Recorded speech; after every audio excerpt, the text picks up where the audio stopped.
こんばんは、アロマサロンカモミールのクシナです。今日はいびきの話をしましょう。いびきは単なる呼吸器の炎症ではなく、全身的、経動的な疾患であり、その真の根源は真の疲れです。ここで言っている真は心の真ではなくて神様の真、それですね。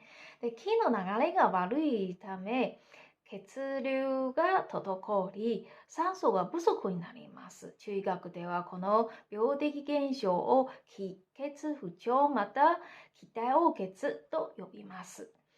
中医学ではいびきは他の病気のサインでもあるかもしれませんので、早めに原因を突き止めて放っておかない方がいいですよね。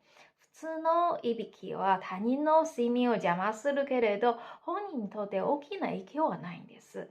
人によって人の一部の生理的構造や機能に異常があるため、気道が狭くなったり閉塞したりして、呼吸が妨害されますよね。それによって寝ているとき、無呼吸やいびきをかくことがよくあります。もちろん、いびきは必ず無呼吸を